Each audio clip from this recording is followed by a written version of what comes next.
दिल लगी कि तेरे दिल को दिल लगी न लगे, दिल लगी कि तेरे दिल को दिल लगी न लगे. Welcome to yours kitchen. இன்னைக்கு நம்ம இறால் ஃப்ரை எப்படி செய்யறதுன்னு பார்க்கலாம். நான் இன்னைக்கு 1 கிலோ இறா எடுத்திருக்கேன். அதை நல்லா மஞ்சள் தூள் போட்டு வாஷ் பண்ணி எடுத்து வச்சுருக்கேன். அது கூட 1 ஸ்பூன் மஞ்சள்தூள், 1 ஸ்பூன் மல்லித்தூள்,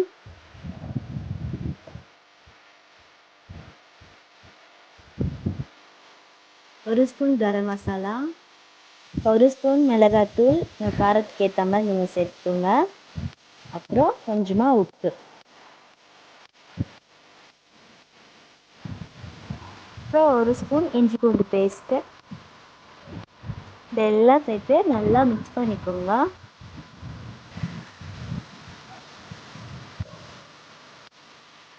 நல்லா மிக்ஸ் பண்ணிவிட்டு 20 மினிட்ஸ் இதை ஊற வச்சுக்கலாம். இப்போ 20 மினிட்ஸ் ஆயிடுச்சு. இப்போது இது இறால இருக்க தண்ணியெல்லாம் எவாப்ரேட் பண்ணுறதுக்காக இப்போ இதை வேக வச்சுக்கலாம். பேனில் எண்ணெய் தண்ணி எதுவும் ஆட் பண்ண வேணாம், வெறும் இறால் மட்டும் போட்டு இதில் இருக்க தண்ணியெல்லாம் நம்ம எவாப்ரேட் பண்ணிடலாம். இறால்லே தண்ணி இருக்கிறதுனால அதோட ஜூஸ்லேயே இது வந்து நல்லா வெந்துடும்.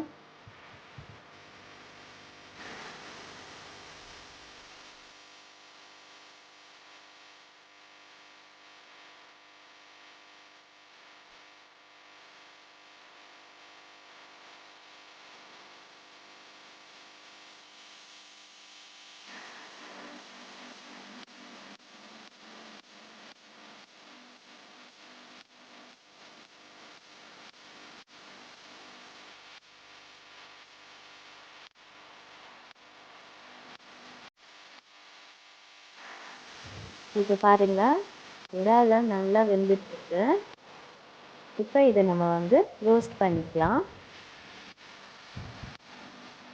அதுக்கு ஃபஸ்ட்டு ஒரு கடாயில் 2 ஸ்பூன் எண்ணெய் சேர்த்துக்கலாம்.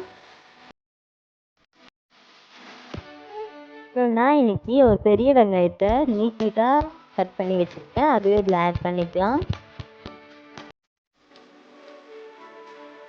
வெங்காயம் வந்து நல்லா கண்ணாடி பதத்துக்கு வர அளவுக்கு நம்ம நல்லா வதக்கிக்கலாம்.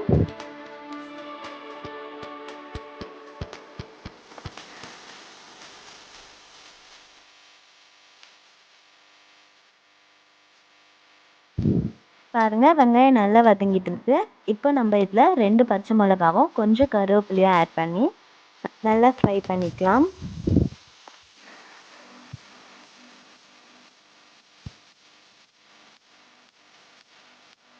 தேவையான அளவு உப்பு சேர்த்துக்கோங்க. நம்ம ஆல்ரெடி இறால உப்பு சேர்த்துருக்கிறதுனால கொஞ்சம் பார்த்து சேர்த்துக்கோங்க.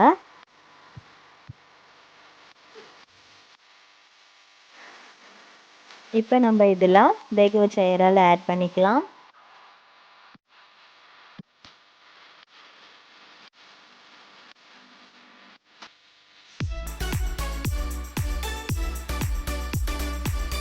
ஆட் பண்ணிவிட்டு நல்லா மிக்ஸ் பண்ணிக்கலாம். அதோட மசாலாஸ் எல்லாமே நல்லா கோட் ஆகிற அளவுக்கு மிக்ஸ் பண்ணிவிட்டு 5லேருந்து ஒரு 6 நிமிஷம் வரைக்கும் நல்லா வேக வச்சிடலாம்.